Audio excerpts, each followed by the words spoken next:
Intelligence. Energizing your email marketing with Kate Barrett. Hi, and welcome to another episode of Intelligence.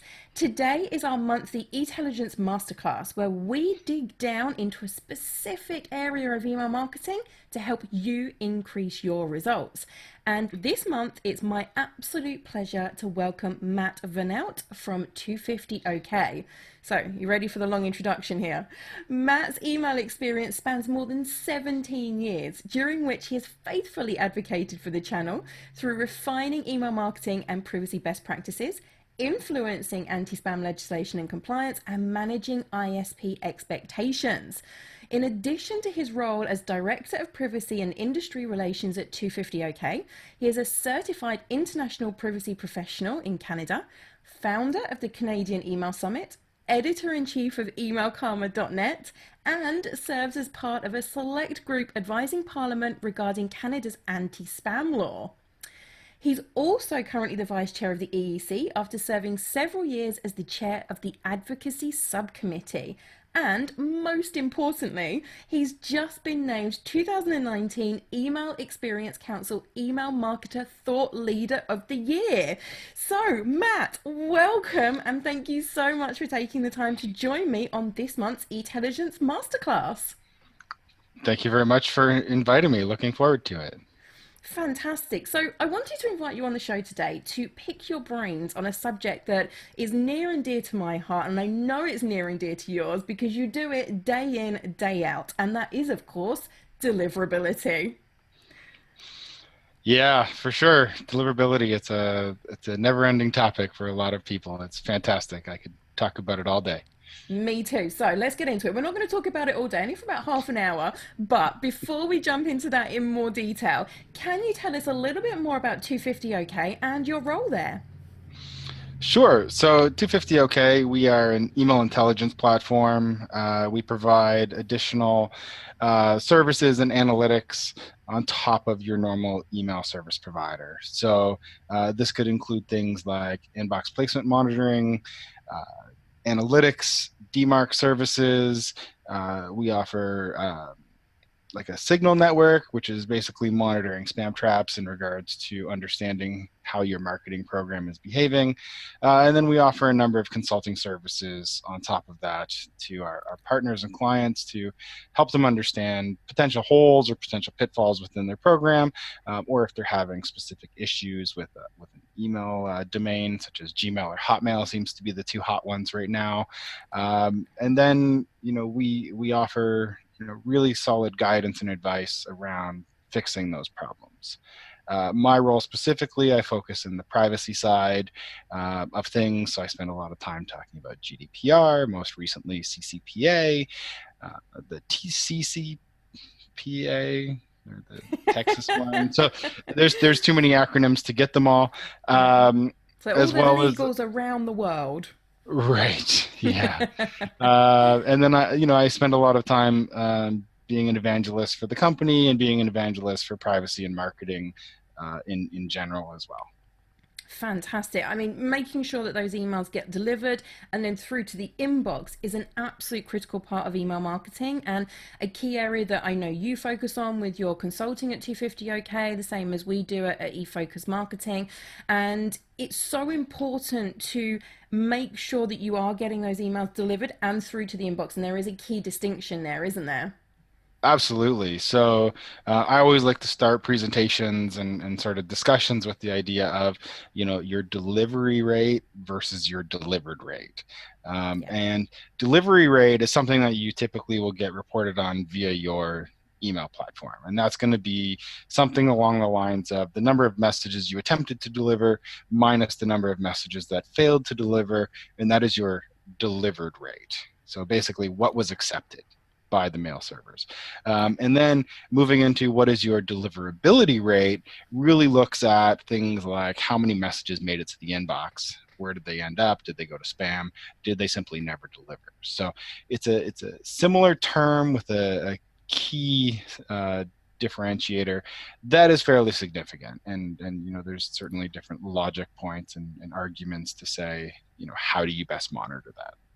Absolutely. I totally agree. And I think that delivery rate that you can see in your ESP is almost a little bit misleading, because a lot of marketers will see that 97%, 98% delivery rate. You've got through that first barrier, but that doesn't tell you how many of your emails are actually ending up in front of your subscribers in the inbox. And if you're not in the inbox, the chances of them actually seeing that message are obviously vastly reduced. So really important to understand the difference and to understand the factors that go into getting through each of those stages, because getting your emails actually into the inbox really can be a complex beast with lots of elements. So you've got to know that distinction. You've got to really understand what those differences are and the numbers that you're looking at. And that's why I really love the 250 OK and similar platforms, because it gives you that visibility that you wouldn't have otherwise. And I think that is so important to be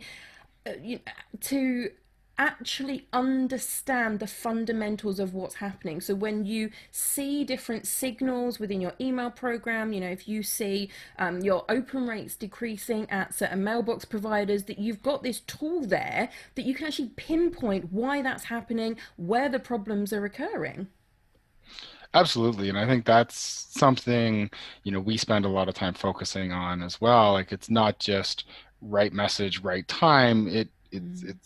That's a key thing, but it's also permissioning and messaging and list hygiene and cadence and all of those other things put together that really tell that holistic story that marketers need to understand. And that can be hard across platforms if you're using multiple platforms, maybe one for transactional and one for your commercial and one for your internal and one for web notifications and things like that. So sort of sitting in the center of that really allows our platform to give you that holistic view of where everything is coming from and where it's going, and then how is it behaving at each of those points as well. Yeah, without having to log into each one individually and giving you that deeper level as well. So it's got that dual purpose, that dual benefit. So when it comes to looking at all of those statistics, when it comes to your delivery rate versus your delivered rate and getting into the inbox, what are some of the biggest changes you've seen recently at each of those levels of filtering? So I think some of the biggest changes we've seen over the last, call it 18 to 24 months, really has been the move towards domain-based reputation. So it's no longer just IP-based. I'm sending from one platform, and maybe we've seen it where I send my lower quality mail from one platform and my higher quality mail from another platform. Moving to a domain-based reputation sort of removes a lot of that ability to segment and separate those channels or those mail quality levels, if you will, and makes it more realistic of what your program in general is doing. Speaking about mergers on the email platform side, from both the ESP sending side, we've seen a number of acquisitions and a number of mergers over the last 2 years. Mm, We've seen, the IBM Watson separation from IBM, the Watson Marketing Cloud, and going back into its sort of own silo. We've seen the mergers of Verizon, Yahoo, and AOL into one marketing yeah. platform, or one email platform, sorry. We've seen the mergers of the Hotmail platform or Outlook.com platform into the Office 365 platform. And that's really changed how marketers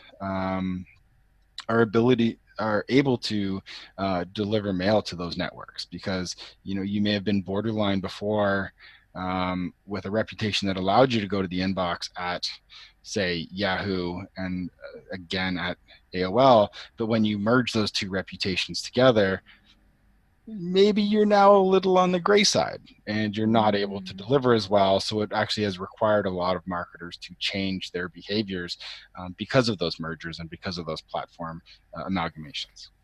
Absolutely. And at the end of the day, that sender reputation, so the amalgamation of the IP reputation and now really that really strong introduction of the domain reputation, it does come down to the fundamentals of what you should be doing to run a really good email program. So, fundamentally, sender reputation is made up of, those elements you spoke about earlier, your list hygiene, how you process complaints, inactive user levels, the number of spam traps you hit, having that consistent sending volume and sending enough that those mailbox providers can understand who you are and what you're sending. It's so important to really take account of the fact that to get good deliverability, you have to be a good sender. You can't be, sitting on the fence saying, oh, well, we're doing most things right. If you're seeing deliverability problems, it's because there is something fundamental that is not quite right in your program, something that you need to fix. And actually, by doing that, you're going to have a better email program overall.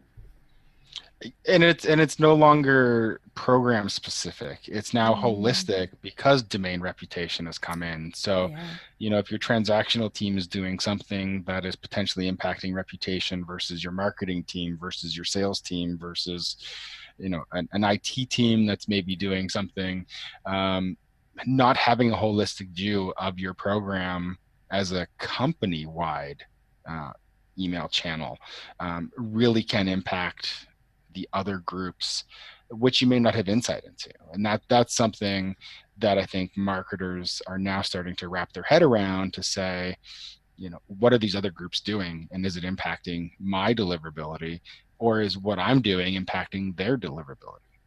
So your reputation across the web generally, your one-to-one messages, your bulk marketing messages, and I hate using that word bulk, but you know what I mean in terms of Sure. Yeah.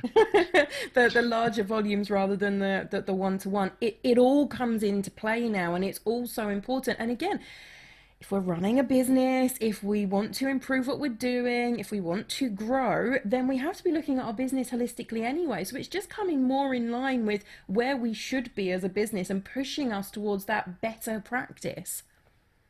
Right, and it's one of those things. I recently had a conversation with another consultant, and it's like, if we fail as an industry managing best practices and managing our behavior, someone else will step in, and we've seen that over time and time again with different legislations coming in and regulating how, we as an industry have maybe been overzealous and not self-regulated properly. We've seen it with the growth of ISPs filtering mail because, again, we're not self-regulating properly. There are lots of people that view email as I push a button and I make money, which is absolutely true. The challenge is, as we've abused that, if you will, as an industry, and not everybody, but a significant enough, and I'm sure you see this with your practice as well, push button, make money. We've seen others step in to basically regulate that behavior and force good practices on us beyond our own,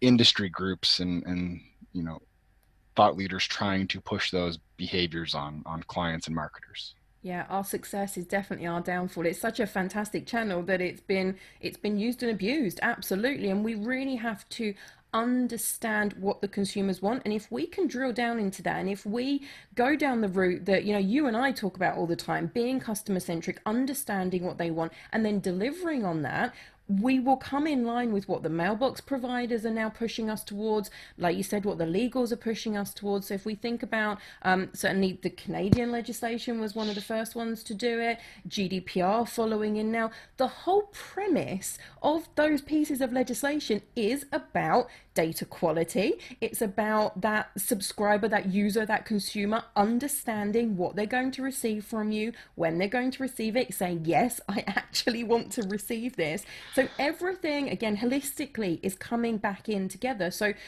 I'm totally in agreement with this, and I think it's a really great way that our industry is moving, and marketers need to make sure that they're keeping an eye on that and that they're moving more and more towards that as we go forward, because all of this is just going to tighten up even more than we've already seen over the last year or two. Yeah, GDPR is maybe the first step or the biggest step we've seen globally, but we are Yep. seeing other jurisdictions follow suit.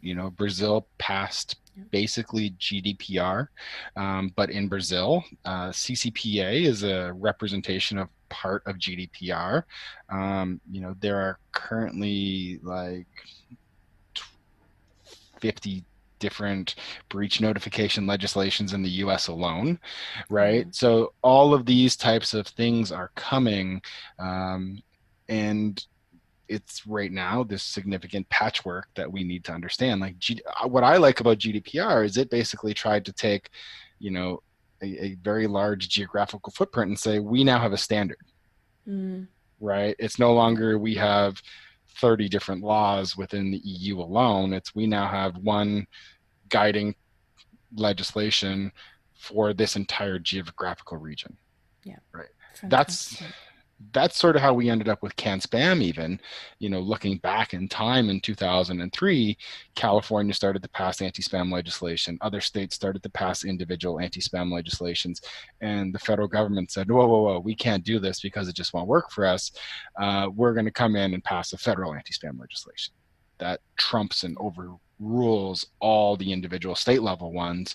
um, we may see that with privacy legislation in the US. It may or may not happen in the next 12 to 18 months, Hmm. Yeah.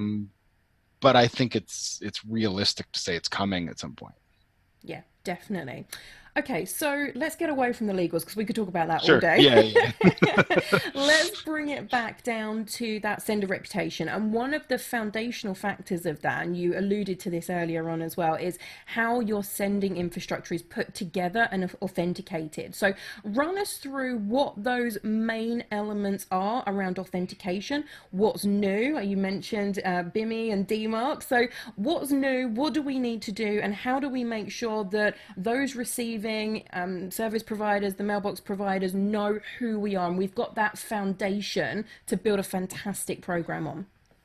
Sure. So authentication comes in a number of different packages now. They all work very nicely together, which is, I suppose, the best part of it is implementing one or all of the above is certainly an option for brands. So I think, if you're working with an agency or an email platform, more so having at a minimum TLS enabled for secure transport of messages through an encrypted channel. So Google is very big on TLS support from a network to network point of view, to the point Yeah, where they and actually report on it. yeah, and on the on Gmail you get the little padlock that shows Right. whether or not you have TLS enabled. So if you're looking at your emails and you're not sure, then go into Gmail, have a look and see if you've got the little padlock and what color it is, and that will tell you if you've got TLS. Red bad, green good. Yeah, Yeah. definitely. So that's something. If you are seeing the red lock, talk to your providers, talk to your internal IT team, and understand what it would require to implement TLS. And I think that's sort of a basic. From there, SPF, which is the oldest of the technology, so Sender Policy Framework. Um, it basically allows you to say these are the mail servers I send mail from, or these are the different networks I send mail from. Um, Looking into it, and I've done a lot of research over this over the years, you think it's relatively easy, but it's actually much harder for some organizations than you think. Typically when they start to add, I use Zendesk as one of my providers. I use HubSpot to do some CRM. I use my email platform to do something else, and then they just start adding in records to their SPF record, and soon enough they're in violation of the standard because you have more than 10 lookups. So subdomaining where it makes sense, especially when it comes to supporting SPF and different email channels. It's a great thing. Use a subdomain for your email platform, use a subdomain for your help desk, those types of things Yeah. that allow you to keep your policies much tighter, Yeah, and especially much. now we've got that domain reputation as well. It just starts to help separate it out a little bit. Absolutely. Yeah. And in terms of the domains and putting those records on them, are you putting them on your from domain, your reply domain? Where do these records go? So these, from an SPF point of view, you'll put these on your sender domain. So depending on, you have your friendly from and you have your mail from domain. So they are actually different.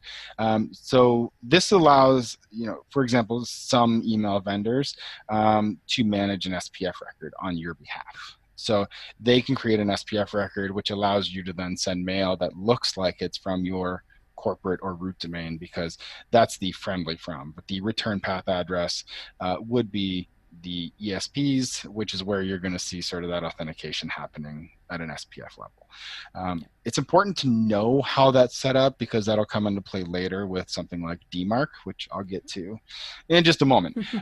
So beyond that, DKIM, or domain keys identified mail, is more of an encryption technology that looks at, is the message the same from when it was sent, so when the key was encoded and sort of stamped into the header, as it is when it arrives at the destination mail server. So it's not necessarily looking at, is this a legitimate message? It's literally, is this message the same as when it was sent? So it allows people to sort of stop modification of the message, or try to replay that message further on with different payloads or malware attached to it. So moving from there, sort of a newer technology, it's a few years old now, is DMARC.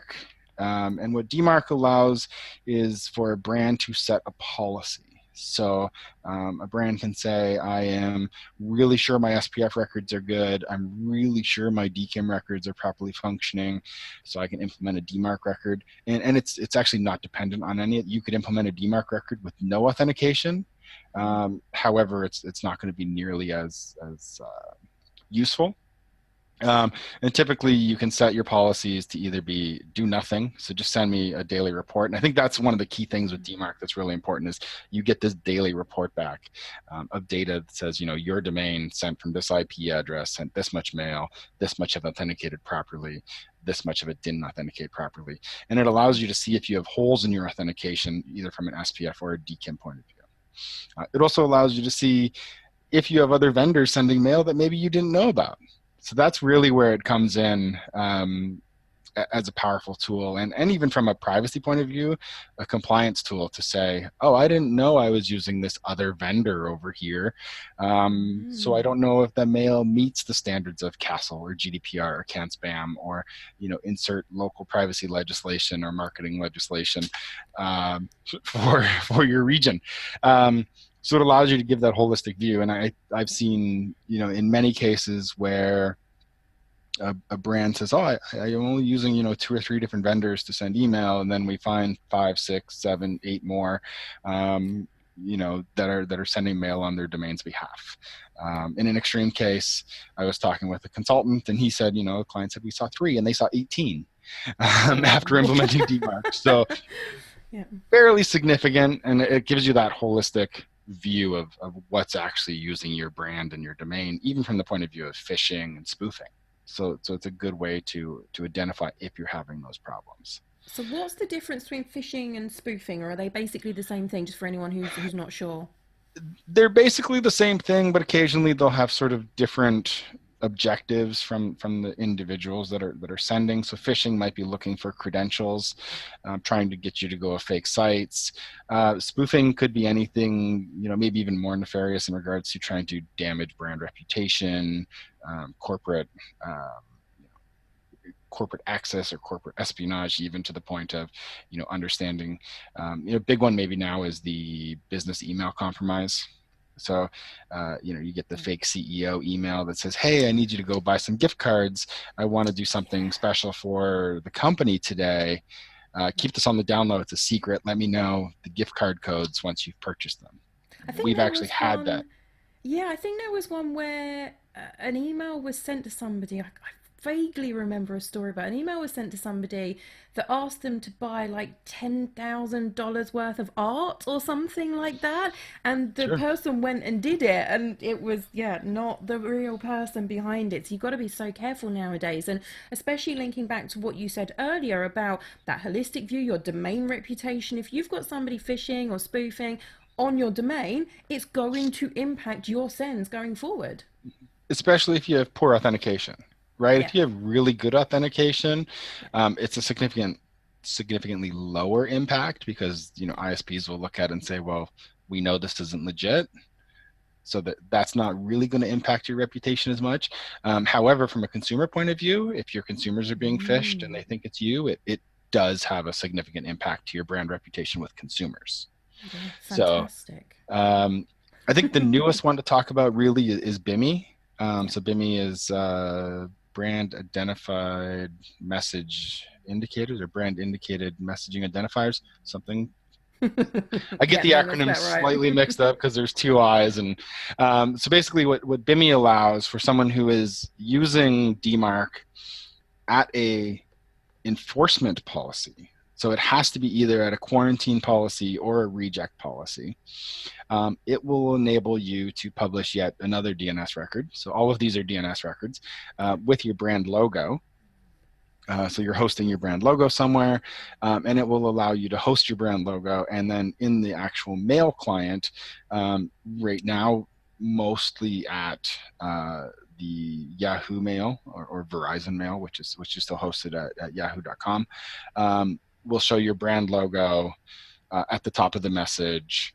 And in the mobile client, we'll actually show your brand logo in the inbox next to the messages that are being delivered. So So it's all about trust. It's about that reputation in the inbox, as in what the consumer sees and that they trust that it's you. So it all helps to build that. right. So it allows you to, basically have an enforcement policy and then have that additional layer of trust. And there's a few things other that need to happen. You need to have a good reputation with the mailbox provider. Mm-hmm. So quality mail, you have to have some good engagement stats and things like that to benefit from this. But where we've seen clients that have implemented these solutions, we do see an upward movement of opens and clicks and positive engagement for those brands. Fantastic. So we know that IP and domain reputation linking together will get you through that first step. Will get you that delivery rate and will get you through that first barrier.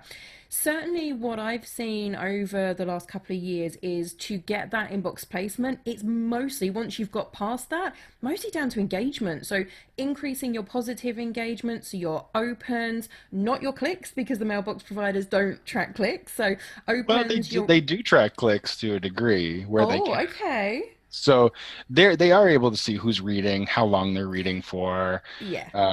if they are actually clicking on things.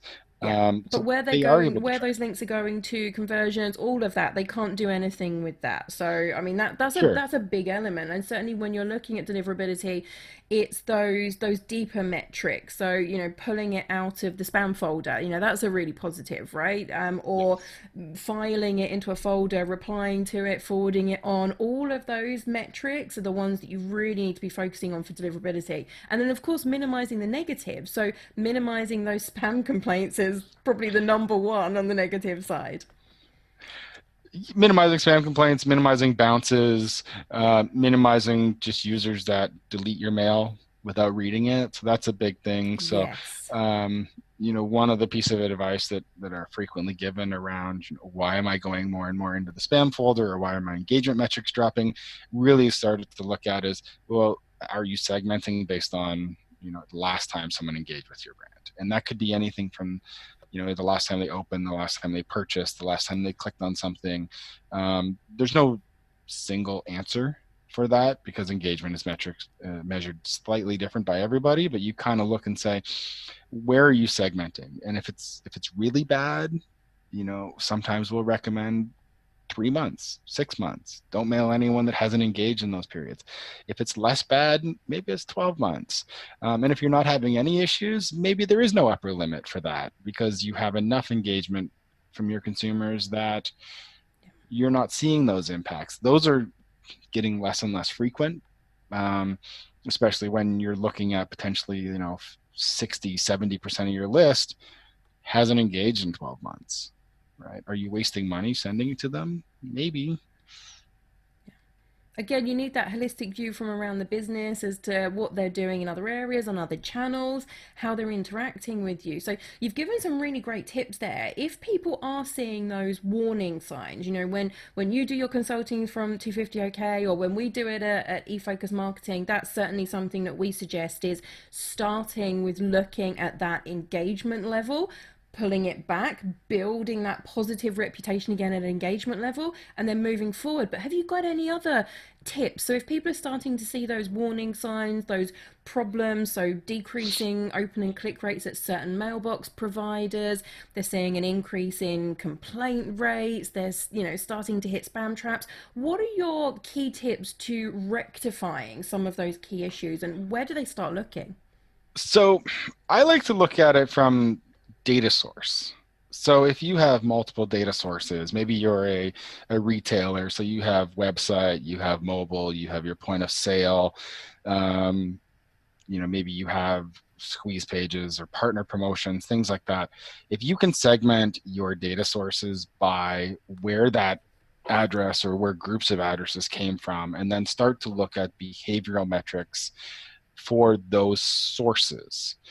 So maybe you have a social program where you're collecting email addresses through social, and you look at it and say, well, this segment really underperforms on engagement and purchase behavior and really over indexes on complaints. Well, maybe you need to look at that program to say, they're the standout program that could be impacting our reputation. Or it could be, I have a call center, and the call center tends to have lots of typos, and those typos are causing lots of delivery issues because I now have a pool of unengaged users. Maybe you need to treat that segment differently and use something like a confirmation, so confirmed opt-in, or some type of validation for email program to validate that the addresses are being entered correctly by your point of sale team. Um, Starting way back, delivery issues, resolving them where data comes from, is something that a lot of us will do when it comes to delivery consulting. And there's so many different ways to do it, from time segmentation. So was it, month by month? Is it source by source, channel by channel? There's so many different options, and there's no single one answer. But I think, getting authentication in line, being able to manage your data sources, and that's something that should be part of any company's GDPR compliance program. You should know where, when, how, what type of permission you have for every consumer. So it should allow you to segment on a bunch of different ways to determine, where are my low performing segments compared to my high performing segments? What am I doing differently? And then how do I move away from low performing and move more into higher performing? Brilliant. So break it down, make sure the authentication's in place, know where those problems are coming from within your data, make sure that you're sending to your most engaged audience to rebuild your reputation, then start bringing the rest of that audience back in, but make sure that that is really quality data. So you've given us some fantastic tips today, Matt. Thank you so much for going through all of that with us. So what would you leave us with as your final kind of deliverability nugget? And we will get you back on the show again, because this is such a massive, massive topic. But what's your kind of final takeaway for us? Um, I think I think there's maybe two. So one is, treat your consumers like you want to be treated. I have a presentation that's coming up shortly that I'm working on with another consultant, and she talks about it in regards to the CMO of a large grocery retailer refuses to use their own company's loyalty program because she knows how they use the data to market to consumers. So, Not good. if it's the idea of treat your consumers the way you want to be treated, and if you refuse to participate in your own program because you think there's privacy concerns, there's probably a problem that needs to be addressed. I think that's So such a great tip. It's you've got to step back sometimes, haven't you, and see your program, see your business from the point of view of your customers, of your prospects. You know, so many businesses don't do that, and we're so caught up in the day to day of everything that we're doing. I love that as a tip. Just take a step back and treat people the way that you would want to be treated, and beyond that as well. sure, right? Like, would you want your grandma to be treated this way, right? And that even looks back, the example that's been used time and time again is how Target, basically was able to determine that a lady was pregnant before her family knew. Yeah. And that is certainly something that, from a privacy point of view, to me is borderline creepy. And don't be creepy. Like, that's from my privacy hat. Don't be creepy. Yeah. um, but the Yeah. last thing I think from a deliverability point of view is really understand your channel, where the data comes from, what you're doing with it in between, and then how you're sending it out and where you're sending it from. So, all the things we've talked about today, from segmenting and tracking where data comes from, right on through to authentication, and understanding all the different output channels and how they behave. For anyone operating in Europe, they should have this mapped out. It should be on the wall, right? They should say, there's our GDPR compliance. We know all of this. But for everyone else around the world who hasn't quite gone that far, do that. Um, Understand your channel from end to end. There's a lot of players within big marketing teams, a lot of verticals that don't always talk to each other. So understand that, push that. And I will say I've read several sort of articles and thought pieces around companies where the CISO has said, well, we're implementing DMARC, so marketing, you better get on board. And then marketing does get on board and they figure out, oh, wow, this was actually good. We've seen an improvement. Like, we've seen improvement time and time again for clients that have done the work to properly authenticate and properly manage their channels. And it's pretty much upside all the time. Fantastic. That Absolutely would be great tips. Yeah, no, that's brilliant advice. Thank you so much, Matt. So, for anyone who is interested in 250 OK and the fantastic insights that your platform can give them into their delivery rate, their delivered rate, and breaking down the authentication and all of those different elements, how do they get in touch with you? So certainly head over to 250ok.com. That's going to have all of our publicly facing info. Our team is working very hard all the time, doing lots of great demos. We have some videos. We have a ton of fantastic resources that are available for free on our website to help you with authentication, and understanding your metrics. And yeah, if you really want to learn and figure out some things, start by reading our blog, start by reading our white papers, and then reach out to the team through our contact form, and we're here to help. That's really our mantra, is we are here to help everyone else get better, and do it in a way Fantastic. that's not full of marketing speak and you know questionable content sometimes. No, you've got a whole wealth of fantastic resources. I know I dig into them regularly. And, the platform really does help to surface all of those interesting bits of information that you wouldn't have otherwise. So, Matt, thank you so much for joining me today. It's been an absolute pleasure, and I'll catch up with you again soon. Great, looking forward to it. Thanks for having me.